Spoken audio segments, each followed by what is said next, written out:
Hello everyone, Bharat माता की जय, वंदे मातरम, हरे कृष्ण, जय द्वारकाधीश, राधे राधे, ओम नमो नारायण। चलो आज આપણે લોકો ગાઈસ કરવાના છીએ કૌટિલ્યનો દાખલા નંબર 52મો।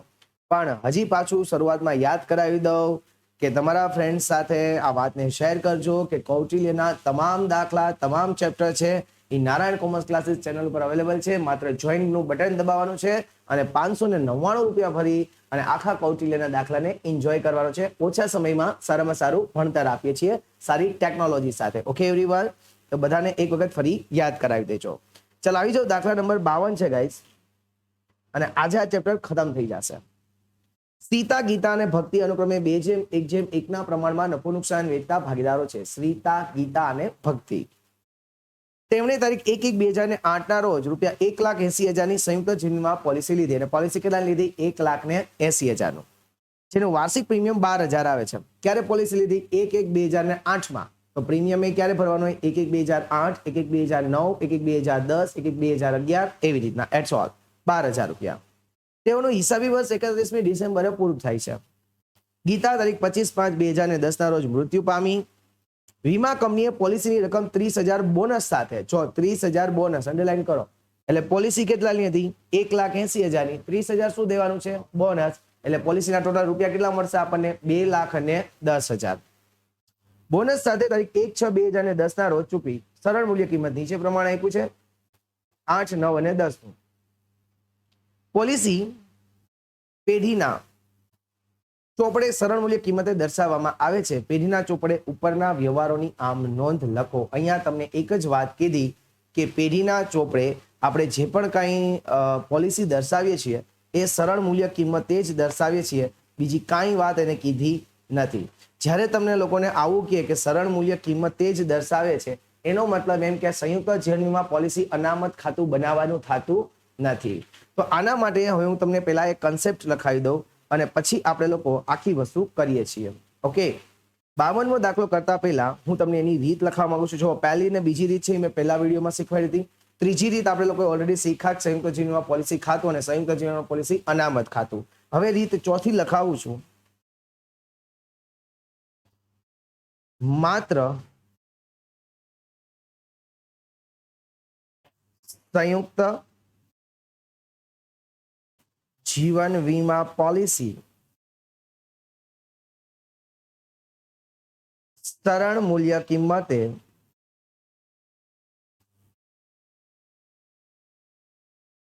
દર્શાવી અને તેનું નુકસાન નફા નુકસાન ખાતે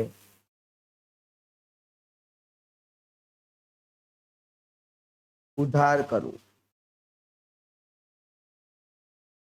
આપણે લોકો ગઈ આમનોંધમાં શું કરતા હતા યાદ કરો કે પેલા પ્રીમિયમ ભરતા હતા, પછી અનામત ઊભું કરતા હતા અને પછી નુકસાનની આમનોંધ કરતા હતા અને નુકસાનને અનામતમાં ઉધાર કરતા હતા। યાદ આવે છે?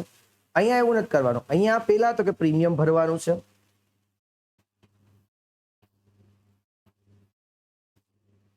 આમનોંધ તો બધાને યાદ જ હશે। પ્રીમિયમ ભરવાની આમનોંધ શું હતું? સંયુક્ત જીવન વીમા પોલિસી ખાતે ઉધાર તે બેંક ખાતે જમા। પહેલી આમનોંધ બધાને ક્લિયર છે એવરીવન? ઓકે, બીજું, હવે તમારે અનામત ઊભી કરવાની નથી, કારણ કે અહીંયા તમારે ખાલી ને ખાલી શું બનાવવાનું છે? સંયુક્ત જીવન વીમા પોલિસી જ સરળ મૂલ્ય કિંમતે દર્શાવે। દાખલામાં ક્યાંય પણ નથી કીધું કે સંયુક્ત જીવન વીમા પોલિસી અનામત, એવો ક્યાંય પણ શબ્દનો ઉચ્ચાર કર્યો નથી। એટલો મતલબ એમ કે નુકસાનની જે તમારી આમનોંધ છે વર્ષના અંતે, ડાયરેક્ટ નુકસાનની આમનોંધ થશે। આપણે અનામત ઊભું કર્યું હતું તો આપણે અનામત ખાતે ઉધાર કરતા હતા, આપણે અહીં અનામત ઊભું નથી કર્યું તો ક્યાં નુકસાનને ઉધાર કરવા જવું? તમને ખબર જ છે કે છેલ્લે નુકસાન ક્યાં ઉધાર કરાય? નફા નુકસાન ખાતે ઉધાર કરાય। તો બીજી આમનોંધ લખશું, નફા નુકસાન ખાતે ઉધાર તે સંયુક્ત જીવન વીમા પોલિસી ખાતે જમા। Clear everyone? આવડ્યું બધાને ગાઈસ? શ્યોર? ઓકે, ચાલો તો હવે આપણે લોકો આમ નોંધ પસાર કરીએ છીએ ગાઈસ. ઓકે, તો ચાલો શું આમ નોંધ થાય છે સમજીએ. લખો સીતા, ગીતા અને ભક્તિની હેડિંગ આપીએ પેલા સીતા, અને બાકીની આમ નોંધ આપણે જે કરતા હતા એ સેમ ટુ સેમ જ છે. વધારે કઈ આગળ આવશે એમને હું સમજાવી દઈશ. બરોબર, સીતા, ગીતા અને ભક્તિની ભાગીદારી પેઢીના ચોપડામાં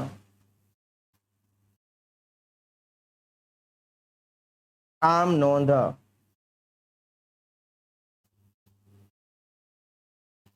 ક્લિયર ગાઈસ? આમ નોંધનું ફોર્મેટ બધાને ખબર છે. પહેલું તારીખ,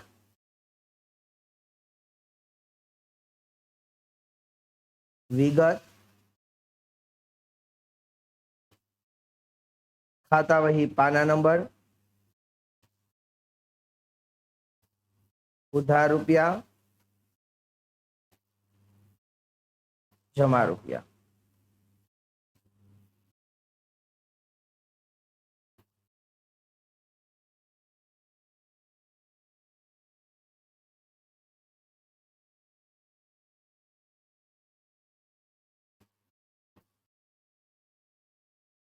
ક્લિયર ગાઈસ બધાને?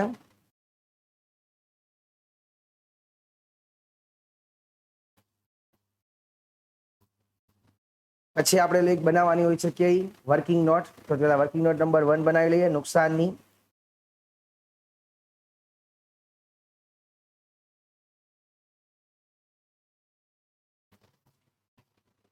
ચાલો એમાં આપણે શું આમ નોંધ કરતા હતા યાદ કરો. જે પેલું વર્ષ, શરૂઆતની સરળ મૂલ્ય કિંમત,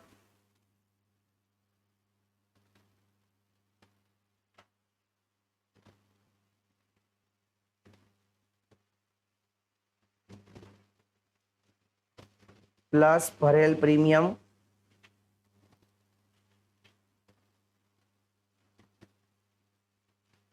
માઇનસ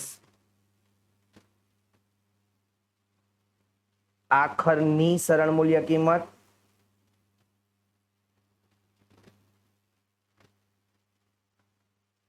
ને એના પછી ગાઈસ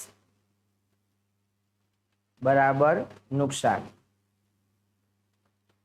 ક્લિયર છે બધાને એવરીવન? ચલો 1/1/2008 એટલે અહીંયા લખું 2008. સરળ મૂલ્ય કિંમત કેટલી હશે ગાઈસ? 0. પ્રીમિયમ કેટલું ભર્યું હશે આને? 12,000 રૂપિયા. આખરની સરળ મૂલ્ય કિંમત કેટલી એવી છે પેલા વર્ષે? 0. તો નુકસાની કેટલાનું થયું? 12,000 નું પહેલા વર્ષે. 2009 શરૂઆતની 0. પ્રીમિયમ કેટલું ભર્યું છે? 12,000. આખરની બાકી કેટલી છે? 4,800. તો 12 માંથી 4 ગયા એટલે 8 ને 7,200 બચ્યા ગાઈસ. 2010 શરૂઆતની સરળ મૂલ્ય કિંમત કેટલી છે ગાઈસ? 4800. પ્રીમિયમ કેટલું ભર્યું છે? 12,000. આખરની સરળ મૂલ્ય કિંમત કેટલી છે ગાઈસ? 10,400. તો કેટલા આવ્યા?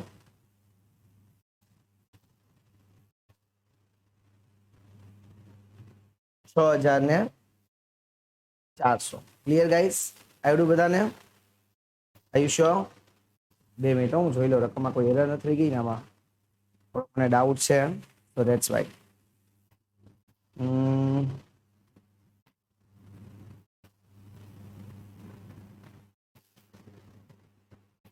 ઓકે, ચલો તારીખ સુધારી લ્યો આમાં. ગીતા તારીખ 25/5/2010 ના રોજ મૃત્યુ પામી ને, એમાં અહીંયા લખો 25/5/2011 કરવાની છે તારીખ. 25/5/2011 ના રોજ મૃત્યુ પામી છે. બરોબર. અને બોનસ સાથેની રકમ જે 1/6/2010 મળી જ ને, એ 1/6/2010 નહીં પણ 1/6/2011 મળી છે.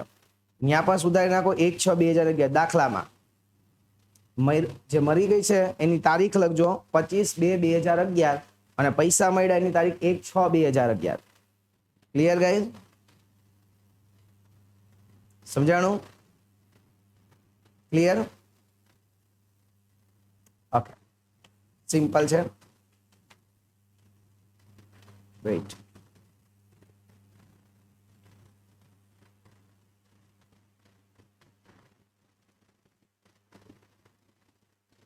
ઓકે,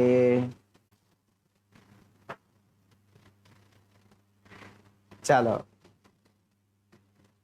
ઓલરેડી અહીંયા અનામત ખાતું હોતું જ નથી, છતાં આ લોકોએ અનામતનું લખ્યું છે. એકચ્યુઅલમાં અનામત હોય જ નહીં, કારણ કે અનામત ખાતું નથી બનાવતા. Clear guys? ચાલો બનાવીએ આગળની વસ્તુ. શું થશે જોતા જઈએ. પહેલી આમ નોંધ કઈ તારીખ છે? 1/1/2008. ચલો પ્રીમિયમ ભરીએ તો શું આમ નોંધ કરશો? સંયુક્ત જીવન વીમા પોલિસી ખાતે ઉધાર. કેટલા રૂપિયા ગાઈસ? 12,000. તે બેંક ખાતે જમા. કેટલા ગાઈસ? 12,000. ઓકે, પછી અનામત તો કઈ છે નહીં, વર્ષના અંતે ડાયરેક્ટ નુકસાનને ક્યાં લઈ જવાનું? નફા નુકસાનમાં. 1/12/2008 છે. શું આમ નોંધ કરશું? હા, 31/12/2008. નફા નુકસાન ખાતે ઉધાર 12,000 નું નુકસાન થયું હતું ને, વર્કિંગ નોટમાં આપણે બનાવ્યું છે, બરોબર? તે સંયુક્ત જીવન વીમા પોલિસી ખાતે જમા 12,000. ચલો પહેલું વર્ષ પૂરું. બાબત જે લખ્યું તો પહેલામાં લખવાની કે ભાઈ પ્રીમિયમ ભર્યું તેના, બીજામાં લખવાની કે સરળ મૂલ્ય કિંમતે દર્શાવતા નુકસાન છે નફા નુકસાન ખાતે ઉધાર કર્યું તેના. ઓકે, કાંઈ ન કીધું હોય તો બાબત જે લખવાની જ. જ્યાં જ્યાં આમ નોંધ કહે ત્યાં બાબત જે ફરજિયાત. ચાલો પાછું 1/1/2009 પ્રીમિયમ ભરશું. શું આમ નોંધ થશે? સંયુક્ત જીવન વીમા પોલિસી ખાતે ઉધાર. કેટલા ગાઈસ? 12,000. તે બેંક ખાતે જમા. કેટલા ગાઈસ? 12,000. બીજી આમ નોંધ વર્ષના અંતે એટલે કે 31/12/2009 શું આમ નોંધ કરશું? નફા નુકસાન ખાતે ઉધાર. ચલો કેટલું નુકસાન હતું? 7,200 નું નુકસાન હતું. તે સંયુક્ત જીવન વીમા પોલિસી ખાતે જમા. કેટલા ગાઈસ? 7,200. આવ્યું બધાને? પાછું ત્રીજું વર્ષ 1/1/2010. પાછું પ્રીમિયમ ભરીએ. શું આમ નોંધ કરીએ? સંયુક્ત જીવન વીમા પોલિસી ખાતે ઉધાર. કેટલા રૂપિયા ગાઈસ? 12,000. તે બેંક ખાતે જમા. કેટલા ગાઈસ? 12,000. વર્ષ નોંધ ક્યારે આવે? 31/12/2010 શું આમ નોંધ કરશો? નફા નુકસાન ખાતે ઉધાર. તે સંયુક્ત જીવન વીમા પોલિસી ખાતે જમા. કેટલા ગાઈસ? 6,400. 6,400. ના ઓકે એવરીવન, 3 વર્ષની આમ નોંધ આવડી ગઈ. હવે ઓલો ક્યારે મળે છે? 25/2/2011 મળે છે. તો એના પહેલા એને પ્રીમિયમ ભર્યું હશે. 1/1/2011 પ્રીમિયમ ભરીએ. શું આમ નોંધ થશે? સંયુક્ત જીવન વીમા પોલિસી ખાતે ઉધાર. કેટલું પ્રીમિયમ ભર્યું? 12,000. તે બેંક ખાતે જમા. કેટલા ગાઈસ? 12,000. નુકસાનની આમ નોંધ તો ક્યારે થાય? વર્ષના અંતે થાય, બરોબર છે. અને હવે એ નુકસાનની કઈ આમ નોંધની અહીંયા જરૂર છે નહીં. સમજાય છે મારી વાતને? હા, હવે ઓલા રૂપિયા આવ્યા પોલિસીના ક્યારે? 1/6/2011. કેટલા મળશે? 2,10,000. તો લખો આમ નોંધ. બેંક ખાતે ઉધાર 2,10,000. તે સંયુક્ત જીવન વીમા પોલિસી ખાતે જમા 2,10,000. બીજું એક કૌટિલ્યમાં આનો જવાબ પણ છેલ્લે ખોટો આપ્યો છે અને છેલ્લી એક વધારાની આમ નોંધ પણ એની ખોટી છે. સાચી શું છે એ હું અહીંયા લખાવું છું ગાઈસ. હવે હવે શું કરવાનું સમજો. તો કે ભાગીદારો વચ્ચે આ પોલિસી શું કરી દેવાનું છે? વેચવાની છે. તો વેચીએ 1/6/2011 કેટલા રૂપિયા વેચા એ સમજો. એને બે આમનોંધ છેલ્લે બહુ ખોટી લખી છે. એક તો અનામતની આમનોંધ લખી, એને તો ચોકડી જ માં દેવાની જવાબમાં. અને બીજી આજે વેચણીની આમનોંધ છે ને એ પણ એની ખોટી છે. સાચી આમનોંધ શું છે જુઓ ગાઈસ. સંયુક્ત જીવન વીમા પોલિસી ખાતે ઉધાર કેટલા રૂપિયા ગાઈસ? 2,10,000 પોલિસીના રૂપિયા આવ્યા. એમાંથી ઓલરેડી એની શરૂઆતની કિંમત 10,800 હતી ને, સરળ મૂલ્ય કિંમત ક્લોઝિંગ છેલ્લા વર્ષની 10,400 આખરની સરળ મૂલ્ય કિંમત હતી. એટલે ચોપડામાં ઓલરેડી 10,400 રૂપિયા તો આપણે મિલકત તરીકે લખ્યા છે, બરોબર છે. અને આ વર્ષે પાછું પ્રીમિયમ કેટલું ભર્યું? 12,000 પ્રીમિયમ ભર્યું. જોજે 2,10,000 માઇનસ 10,400 માઇનસ 12,000 એટલે ખરેખર આવે 1,87,600. સમજાવું કઈ રીતના? માનો કે તમે સરળ મૂલ્ય કિંમતે પોલિસીને બતાવો છો, એનો મતલબ કે તમે મિલકત તરીકે એ પોલિસીને બતાવી છે. ગયા વર્ષે તમે એને મિલકત તરીકે કેટલી બતાવી હતી? 10,400 ની બતાવી હતી. એટલે આ વર્ષે તમારી મિલકત છે 10,400 ની. તમે 12,000 નું પ્રીમિયમ આ વર્ષે પાછું ભર્યું એટલે હવે તમારી આ મિલકત થઈ ગઈ 22,400 રૂપિયાની. હવે પોલિસી પાઈ ગઈ એટલે તમે આ મિલકતને વેચી એવું કહેવાય. તો તમે આ મિલકતને વેચી કેટલામાં? 2,10,000 તો તમને નફો કેટલાનો થયો? 1,87,600 નો નફો થયો. આ લોજિક છે એનો, બરોબર છે. એટલા માટે આ કૌટિલ્યનો જવાબ ખોટો છે ગાઈસ. 1,87,600 સીતા ગીતા અને ભક્તિ વચ્ચે વેચો તે સીતાના મૂડી ખાતે, તે ગીતાના મૂડી ખાતે અને તે ભક્તિના મૂડી ખાતે. કયું પ્રમાણ આવશે ગાઈસ? 2:1:1. પહેલામાં આવશે 93,800,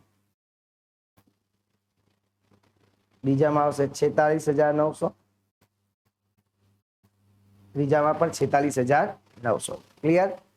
શું લખવાની આની બાબત જે લખી તો કે સંયુક્ત જીવન પોલિસીની બાકીની રકમ ભાગીદારો વચ્ચે તેના નફા નુકસાન ફાળવણીના પ્રમાણ 2:1:1 વેચા તેના. અને છેલ્લે પછી આનો પ્રેમથી કરી દેવાનો ટોટલ. ઈઝી રીત છે ગાઈસ, બહુ જ ઈઝી. આવડો બધાને દાખલો. ચાલો તો હવે આપણે લોકો મળીએ છીએ નેક્સ્ટ દાખલામાં. હજી કહી દઉં, ફ્રેન્ડ સાથે આ લેક્ચરને શેર કરીએ અને ફ્રેન્ડને પણ કહીએ વિશાલ સરની ચેનલમાં જોઈન થાય. મળીએ નેક્સ્ટ લેક્ચરમાં. જય શ્રી કૃષ્ણ ગાઈસ. જય હિન્દ, જય ભારત, જય દ્વારકાધીશ.